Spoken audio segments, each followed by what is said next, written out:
अब आगे बढ़ते हैं। OA level equivalent certificates and it's attestation. देखें, जिनके पास मैट्रिक और FSC की सनद है तो वो भी IBCC से और उसके बाद अपना मोफा से अटेस्ट कीजिएगा।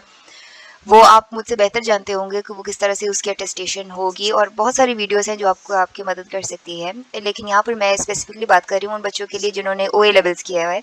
तो मैंने आपको पहले भी बताया कि आपको इक्विवेलेंट सर्टिफिकेट्स बनवानी पड़ेंगी, ठीक है, उससे आपको छुटकारा हासिल नहीं है। तो सबसे पहले आप जाइए और अपना इक्विवेलेंट सर्टिफिकेट बनाइए, राइट। सबसे पहला काम यही है कि इक्विवेलेंट सर्टिफिकेट्स बनाने हैं। इसके लिए आप डायरेक्ट जाइए, जो भी आपका IBCC ऑफिस होगा, जो आपके करीब तरीन IBCC ऑफिस होगा, आप वहाँ जाइए, ठीक है। अच्छा, मैंने यहाँ पर लिखा है go for this go to the IBCC office of your own region. What does this mean कि आप अपने रीजन के IBCC ऑफिस में ही जाइएगा, क्योंकि मैंने कहीं पढ़ा है। देखिए, फॉर एग्जांपल अगर आप सिंध से हैं तो आप कराची वाले IBCC ऑफिस जाइएगा, अगर आप पंजाब साइड से हैं तो आप वहाँ वाले IBCC ऑफिस में जाइएगा, और अगर आप बलूचिस्तान से हैं तो आप कोयटा के IBCC ऑफिस में जाइएगा। Because I have read somewhere, I am not sure कि ये है या नहीं है, लेकिन आई थिंक मैंने IBCC के वेबसाइट से ये पढ़ा है कि आपको अपने ही रीजन के IBCC ऑफिस में जाना पड़ेगा। ऐसा नहीं कि अगर मैं कोयटा से हूँ तो फिर मैं जाकर कराची वाले IBCC ऑफिस से अपने डॉक्यूमेंट्स टेस्ट कराऊँ या अपने इक्विवेलेंट सर्टिफिकेट्स बनवाऊँ, ठीक है, वो आपके लिए प्रॉब्लम क्रिएट करेगा। तो आप अपने ही रीजन के IBCC ऑफिस में जाइएगा, ठीक है, अपने डॉक्यूमेंट्स लेकर जाइएगा। फिल द एप्लीकेशन फॉर्म, एक फॉर्म होता है जो IPCC की वेबसाइट से ही आप उसको डाउनलोड कर सकते हैं। सबसे पहले वो फॉर्म फिल कीजिए। उसी फॉर्म में एक पूरा चेकलिस्ट दिया हुआ है कि आपको कौन से डॉक्यूमेंट्स अपने साथ ले जाने पड़ेंगे। वो डॉक्यूमेंट्स गौर से पढ़िएगा, वो सब अपने साथ ले जाइएगा, और जो फ़ी है वो पे कीजिएगा। देखें, हर एक इक्विवेलेंट सर्टिफिकेट बनाने के लिए आपको 6,000 रुपये देने पड़ेंगे। यानी आप O लेवल के लिए बनाते हो तो 6,000, A लेवल के लिए बनाते हो तो 6,000, यानी टोटल जब आप O और A लेवल के लिए बनाते हो दोनों के लिए तो आपको 12,000 रुपये देने पड़ेंगे, ठीक है। अच्छा, और जो नॉर्मली है, it takes around a week to collect your equivalent certificates. एक हफ्ते तक लग जाता है कि आपको आपकी इक्विवेलेंट सर्टिफिकेट्स मिल जाएं। आपकी आसानी के लिए I will attach the application form in the description. बल्कि मैं आपको अभी दिखा भी देती हूँ कि नहीं, बल्कि I will attach the application form in the description, ठीक है।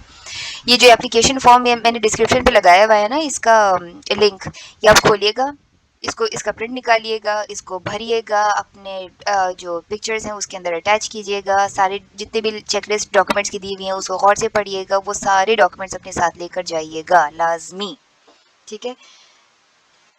वापस आ जाते हैं इस पर। तो यह आपके हो गया सिर्फ इक्विवेलेंट सर्टिफिकेट्स। अच्छा, अब देखिए, खाली इक्विवेलेंट सर्टिफिकेट्स की आपकी ज़रूरत नहीं है ना, आपको इसको अटेस्ट भी कराना है, ये लाजिम है। तो सबसे पहले आपको अटेस्ट कराना पड़ेगा अपनी इक्विवेलेंट सर्टिफिकेट्स IBCC से। अच्छा, अजीब बात यह है कि IBCC वाले ही सब ये सारे डॉक्यूमेंट्स आपको इशू करते हैं, लेकिन उनसे वापस से अटेस्ट कराना लाजिम है, ठीक है, उसके बगैर काम नहीं चलेगा। जिस दिन IBCC वाले आपको बताएंगे कि आप आए अपने इक्विवेलेंट सर्टिफिकेट्स आप कलेक्ट कीजिए, तो उसी सेम दिन जब आपने अपने इक्विवेलेंट सर्टिफिकेट्स आपको मिल गए, अपने सारी डिटेल्स चेक कीजिएगा, उस पर सब अगर नॉर्मल है, बिल्कुल सब ठीक ठीक लिखा हुआ है तो वेल एंड गुड। आप उसी वक्त IBCC वालों को अपने डॉक्यूमेंट्स, अपने इक्विवेलेंट सर्टिफिकेट्स वापस दीजिए और उनसे कहिए कि हमें आप प्लीज़ इसको अटेस्ट भी कराएं, ठीक है, ताकि आपको ना बार बार आने जाने की ज़रूरत ना पड़े। ये ना कीजिएगा कि आप अपने इक्विवेलेंट सर्टिफिकेट्स घर लाएं फिर अगले दिन वापस आएँ अटेस्टेशन के लिए, बहुत लंबा पड़ जाएगा और आपकी मतलब कॉस्ट भी लगेगी ना इस पर ट्रांसपोर्टेशन के लिए, ठीक है।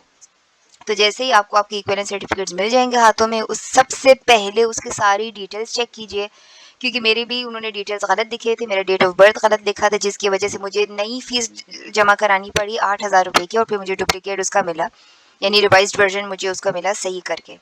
तो आप उसी वक्त चेक कीजिए, और अगर कोई भी उसमें आपको गलती वगैरह नज़र आए तो IBCC वालों को वापस कीजिए और उनको बताइए कि ये उनकी अपनी गलती है, उसको सही करें, फिर वो आपको सही करके देंगे। अच्छा, फिर जब आपने अपनी सारी डिटेल्स सेलेक्ट कर ली, आपको समझ में आ गया कि हाँ बिल्कुल सब सही सही लिखा हुआ है, तो उसी वक्त उनको बोलिए कि अभी इसको टेस्ट भी कराना है। तो वो वापस आपसे आपकी डॉक्यूमेंट्स ले लेंगे अटेस्टेशन के लिए, और आपको फ़ीस पे करनी पड़ेगी फिर से अटेस्टेशन के। अ फ़ी ऑफ 1200 पर certificate will be charged for attestation of original equivalence certificates. Original लिखने का मकसद यहाँ पर यह है कि आपको फ़ोटोकॉपी तो अटेस्ट करने की ज़रूरत नहीं है, आपकी ओरिजिनल्स पर ही करानी है, राइट। तो आपको 1200 पर सर्टिफिकेट यानी आपको 2400 लगेंगे टोटल और ये लेवल सर्टिफिकेट इक्विवेलेंस सर्टिफिकेट्स को अटेस्ट कराने के लिए। जब एक दफ़ा आईबीसीसी वालों ने आपसे आपके डॉक्यूमेंट्स ले लिए, आपने उनको पैसे दे दिए जो कि बैंक में जमा होते हैं, ठीक है। फिर वो आपको, अगर आप सुबह गए हो तो आपको शाम तक आपके डॉक्यूमेंट्स वापस कर देंगे। वो आपको बता देंगे कि आप शाम को आइएगा या अगले दिन सुबह को आइएगा, ठीक है। तो फिर आप अगले दिन सुबह जाइए या उसी शाम को जाइए और अपने डॉक्यूमेंट्स कंप्लीट करके घर वापस आइएगा, ठीक है। अच्छा, फिर ये यहाँ मैंने लिखा हुआ है कि रिमेंबर कि आप खाली अपने रीजनल आईबीसीसी ऑफिस से ही ये सारे काम करा सकते हैं, राइट। ये मैं आपको पहले भी बता चुकी हूँ कि आप अपने रीजनल आईबीसीसी ऑफिस से ही कराइएगा, इधर उधर जाने की ज़रूरत नहीं है, किसी और प्रोविंस के आईबीसीसी ऑफिस से कराने की ज़रूरत नहीं है। अच्छा, फिर आगे ये है कि एक दफ़ा जब आईबीसीसी से आपकी इक्विवेलेंस सर्टिफिकेट्स अटेस्ट हो चुके तो अभी आपने अटेस्ट कराना है from ministry of foreign affairs, MOFA से आपको अटेस्ट कराना है, राइट। अच्छा, ये जो मोफा है ये ऐसा नहीं है कि आप खाली अपने रीजन के मोफा से जाकर अटेस्ट कराइएगा। आप किसी पाकिस्तान में किसी भी मोफा से अपने डॉक्यूमेंट्स अटैच करा सकते हैं, कोई इशू नहीं होगा। अगर आप कोयटा से हैं तो आप कराची से भी करा सकते हैं, लाहौर, इस्लामाबाद, जहाँ से भी आप कराना चाहें आप उसको करा सकते हैं। अच्छा, जो मोफा है सर वो कभी भी आपके डॉक्यूमेंट्स अटेस्ट नहीं करेगा जब तक कि सबसे पहले वो आईबीसीसी से अटेस्ट ना हुए हों। तो आईबीसीसी का अटेस्ट करना बहुत लाजिम है। सबसे पहले आईबीसीसी के वो अटेस्टेशन देखेंगे, उसके बाद आपके डॉक्यूमेंट्स को अटेस्ट करेंगे। अगेन आई रिकमेंड कि आप सुबह को जाइए मोफा, उनको अपने डॉक्यूमेंट्स दीजिएगा, इक्विवेलेंस सर्टिफिकेट्स की मैं बात कर रही हूँ, उनको अपने इक्विवेलेंस सर्टिफिकेट्स दीजिएगा, वो शाम तक आपको अटेस्ट करके दे देंगे या अगले दिन वो आपको बता देंगे कि अगले दिन सुबह को आ जाइएगा, यानी इसमें बहुत टाइम नहीं लगता।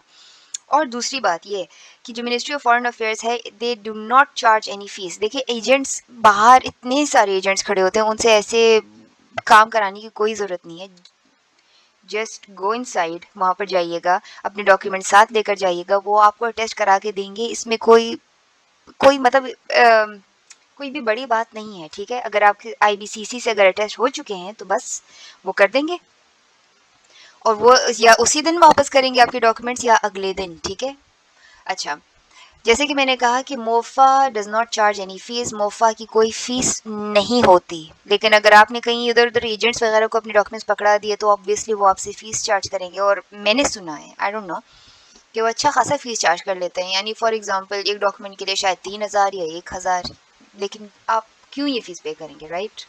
अच्छा, अभी अगर ऐसे लोग हैं यहाँ पर जो मुझे सुन रहे हैं और वो हैं बलूचिस्तान से सर, ठीक है ना, मैं आपको बताती चलूँ अगेन आई विल से कि अगर आप कोयटा से हैं और अगर आप ministry of foreign affairs Quetta में जा रहे हो तो आप ज़रूर जाइएगा। और मैं आपको बताती चलूँ कि जो ministry of foreign affairs of Quetta है ना, उसमें बहुत कम रश होता है, यानी हार्डली बहुत बहुत बहुत कम रश होता है। तो आपका काम वहाँ बहुत जल्दी हो जाता है बनिस्बत कि अगर आप कराची वगैरह जाते हो तो आप वही लाइनें लगी होती हैं, राइट। लेकिन खैर है, लेकिन अगर आप कराची में रहते हो तो आप कराची से कराएंगे। अच्छा, तो ये मैं बात कर रही हूँ मोफा कोयटा वालों के लिए। अगर आप कोयटा वाले मोफा से अपने डॉक्यूमेंट्स अटेस्ट कराना चाह रहे हो तो प्लीज़ अपने जाने से पहले अपने साथ स्टैम्प्स लेकर जाइएगा जो पोस्ट ऑफिस से मिलते हैं, ठीक है। 25 रुपये और 10 रुपये वाले स्टैम्प्स अपने साथ लेकर जाइएगा, ये लाजिम है कोयटा वालों के लिए। वजह क्योंकि कोयटा का जो मोफा है वो आपको ये स्टैम्प्स प्रोवाइड करके नहीं देता। ये जो 25 रुपये वाले स्टैम्प्स है ये आपको ओरिजिनल डॉक्यूमेंट्स पे लगाने पड़ते हैं और 10 रुपये वाले स्टैम्प्स आपको फ़ोटो कॉपीज़ पर लगाने पड़ते हैं। और जो थोड़े से इतने इंपॉर्टेंट डॉक्यूमेंट्स नहीं होते उनके ऊपर 10 रुपये वाले स्टैम्प्स आपको लगाने पड़ते हैं। तो मैं रिकमेंड करूँगी कि आप कम से कम 5 स्टैम्प्स 25 रुपये वाले ले जाइएगा और 5 स्टैम्प्स 10 रुपये वाले ले जाइएगा, क्योंकि जब आप वहाँ जाएंगे तो वो आपको बताएंगे भाई सबसे पहले इस डॉक्यूमेंट्स के पीछे इतने इतने पैसे वाले स्टैम्प्स लगाओ। तो आपके पास स्टैम्प्स होंगे तो आप लगाएंगे, वरना फिर आपको वापस मोफा से निकलना पड़ेगा सेक्रेटरीट से, फिर आपको जाना पड़ेगा जीपीओ, फिर आपको वापस आना पड़ेगा। यानी ये सारे पैसे लगते हैं ना सर। अगर आप रिक्शे पे जा रहे हैं या बाइक पे जा रहे हैं तो आपके पेट्रोल वगैरह में अच्छे खासे पैसे लग जाएंगे, ठीक है ना। तो ये दोनों स्टैम्प्स आप अपने साथ ज़रूर ले जाइएगा। अच्छा, एक और बात ये है कि क्वेटा वाला जो जीपीओ है उसमें अमूमन आप देखेंगे कि 10 रुपए वाले स्टैम्प्स आपको मिल नहीं रहे होते, तो कोई इशू नहीं, आप उनसे लीजिएगा 5 वाले स्टैम्प्स, 5 रुपए वाले भी चल जाते हैं, नो प्रॉब्लम्स एट ऑल, क्योंकि मैंने खुद 5 रुपए वाले लगाए हैं ज़ाती तौर पर, राइट? अच्छा, और जो दूसरे ऑफिसेज़ हैं जैसे कराची वगैरह, जो कराची की जो मिनिस्ट्री ऑफ फॉरेन अफेयर्स हैं, उनके पास एक अलग से काउंटर है, उनके पास स्टैम्प्स अवेलेबल होते हैं, तो वो वहीं से आपसे पैसे ले लेंगे और आपको स्टैम्प्स दे देंगे, तो कोई इतना इशू नहीं है। हाँ, फिर से अगेन आई वुड से कि मोफ़ा आपसे 1 रुपया भी चार्ज नहीं करता, लेकिन स्टैम्प्स के पैसे वो आपसे लेंगे, सही है? तो जो लोग कराची वगैरह की मोफ़ा में जा रहे हैं, तो वो अपने साथ कम से कम 200 रुपए रखिएगा, ठीक है ना? वो डिपेंड्स कि आपके पास कितने सारे डॉक्यूमेंट्स हैं, तो वो आपसे थोड़े बहुत पैसे लेंगे, लेकिन किस चीज़ के पैसे लेंगे सर? स्टैम्प्स के पैसे लेंगे। लेकिन ऐसा भी होता है कि अमूमन 25 रुपए वाला स्टैम्प 30 रुपए में बेच रहे होते हैं, so no problem at all, अभी 5 रुपए के लिए क्या, ठीक है ना? तो ये हो गया attestation of equivalence certificates from MOFA. अच्छा, अभी ये आपका इक्विवेलेंस सर्टिफिकेट्स वाला सारा किस्सा यहाँ पर ख़त्म हो जाता है। अब